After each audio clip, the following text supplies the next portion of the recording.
Hey guys, before we get into this video, I just want to talk to you for like 10 seconds. Recently, we at the Roundtable found an office space that we really want to get, so if you want to help our dreams come true, and help us make better content for you to enjoy, please check out our Patreon, consider pledging. I also put back up the Roundtable Black and Blue hoodies and tees, and I made some hoodies and tees for Crystal Clear. It's really simple, just a logo. Both of those will be back up until April 4th at 11 p.m. Eastern Standard Time, so go snag them. Now back to the video.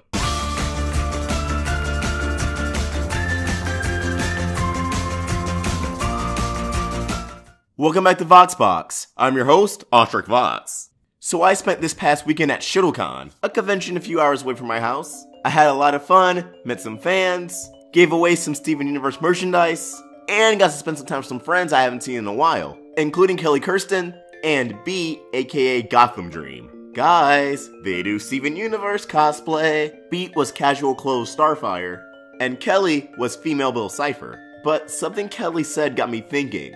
Like most Human Bill cosplays, she has Bill's eye on her back, and at one point said, he's always watching.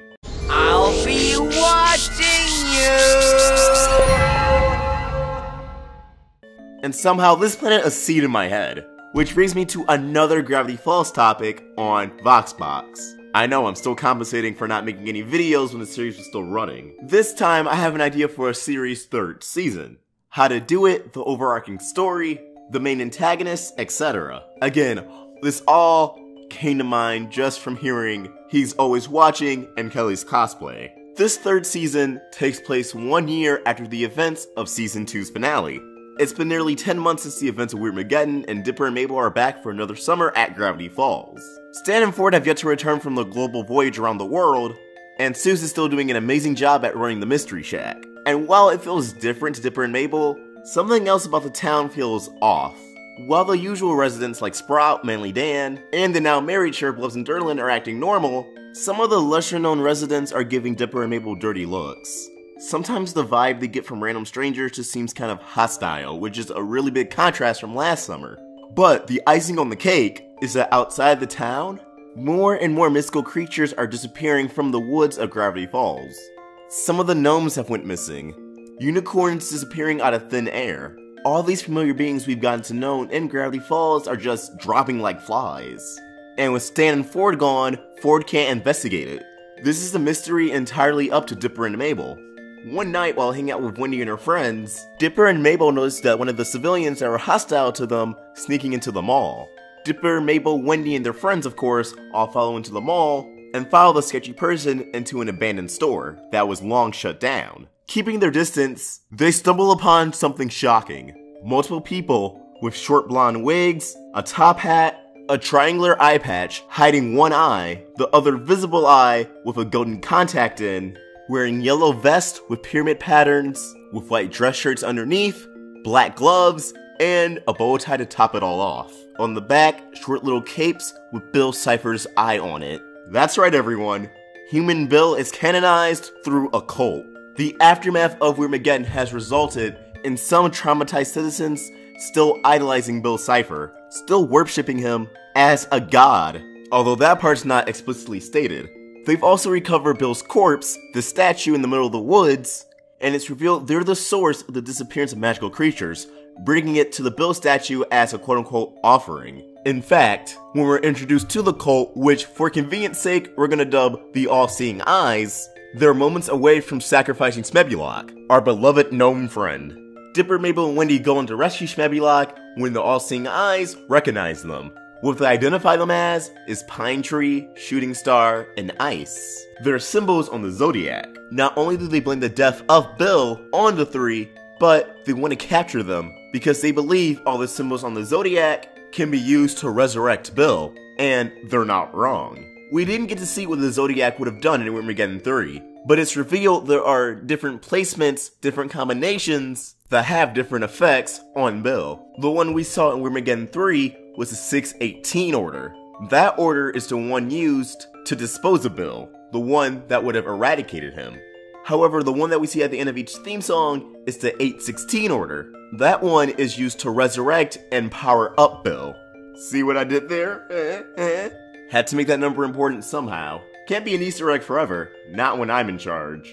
Luckily, the gang is able to escape, rescue Smebulok and the other magical creatures in the clutches of the All-Seeing Eyes, and make a successful break for it. But now they're panicking. They're not aware of the 618-816 combination of the Bill Cipher Zodiac. So they're wondering, can Bill really be resurrected? They go off their first instinct, which is to tell Blubs and Durlin and get the All-Seeing Eyes arrested. However, when they all go to bust them the following night, they have relocated from the abandoned store in the mall and is nowhere to be found. Blubs and Durlin just pin it down on Dipper and Mabel still being scarred from the events of Weirdmageddon, doubting the actual existence of the cult. So now they're kinda panicked on what to do. One thing's for sure, they need Stan and Ford's help, but they can't even get in contact with them. How are they supposed to find them? Well, this takes us to the B-plot of the first few episodes of the season. Stan and Ford need to be brought back to Gravity Falls somehow, which brings us to the second threat of the season. Towards the end of season 2, we discovered that there was a UFO under Gravity Falls, and that aliens crash landed there long ago, but that's all we've gotten for that since. Stan and Ford are still traveling the world, searching for anomalies, when they stumble upon a UFO that's crash landed in the middle of the Arctic. However, this time, there's still living species on board. They reveal that they're on a search and rescue mission for the ship and the crew on board that crashed landed in Gravity Falls. Obviously, they won't be happy to hear that the ship is no longer active, has been used for multiple parts for a lot of Ford's experiments, and the crew itself is dead. So Ford tries to play dumb, convince them that they're not even there, and that they'll be on their way. However, before they can leave, Stan gets into it with one of the aliens, as Stan normally would, which causes Stan and Ford to be trapped, and subjected to experimentation. But as we all expect, Stan and Ford turn the tables on the aliens, and make a daring escape. However, Stan messes up again. His victorious middle finger to the aliens is shouting, "Tell them Stanley Pines from Gravity Falls sent ya!" However, what they didn't anticipate were the aliens actually not only being okay, but being in full contact with their home planet, telling them to send reinforcements to Gravity Falls. Way to go, Stan, you put everyone in danger again. But we still love ya. So now with the threat of an alien invasion underway, Stan and Ford have to rush back to Gravity Falls before the aliens arrive. And that's the plot of Season 3, dealing with the threat of the All-Seeing Eyes and the possible resurrection of Bill Cipher, while there's also an impending alien invasion, which is just built up until the mid-season finale when they actually arrive. So you can still have the usual Monster of the Week formula Gravity Falls has had, but the twist is this time, while they're discovering new creatures and killing them for the first time, the All-Seeing Eye is also after them, kinda like Team Rocket. This season can also explore the new dynamics between Gideon, who's now a good guy, and his ex-convicts between Dipper and Mabel, Pacifica's growing friendship with them. You can even have an episode of Pacifica being targeted by the All-Seeing Eyes and them trying to kidnap her. Some much needed Wendy development. I would love to see that episode of Stan and Wendy binding become to fruition, in addition to revisiting some creatures and introducing more. So, how does the alien invasion play a role into all of this besides bringing Stan and Ford back to Gravity Falls? Well, the mid-season finale would be a two-parter. The aliens have come to Gravity Falls, and they all have to band together, humans and creatures, and fight back. They're successful as it's not tons of ships, only like 2 or 3 ships of aliens. A small fleet, not the entire planet. However, the final moments of the episode, the All-Seeing Eyes come across the wreckage of the alien ships, and in the second half of the season, they now utilize and modify their technology to make down hunting animals and capturing everyone on the Zodiac that much easier. In the beginning of the season's second half, Bill does return, but as usual, he's just stuck in the dreamscape. His physical form has not been brought back to life yet, and with the interdimensional rift gone, he has to find a new way into reality. That new way? The Zodiac. So are you wondering, how does it all end? I have no idea. I literally came up with all this on the spot from just seeing Kelly's cosplay.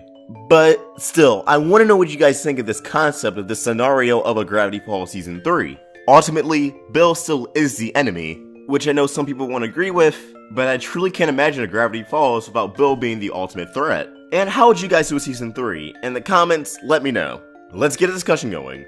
And as always, if you enjoyed this video, please like, subscribe, it really helps us out. Follow us on social media, links to everything in the description down below. Ostrich Vox, signing out. This video has been powered by Patreon. If you want to give us some more support, head to patreon.com/roundtablevids, become a patron, and get some awesome perks.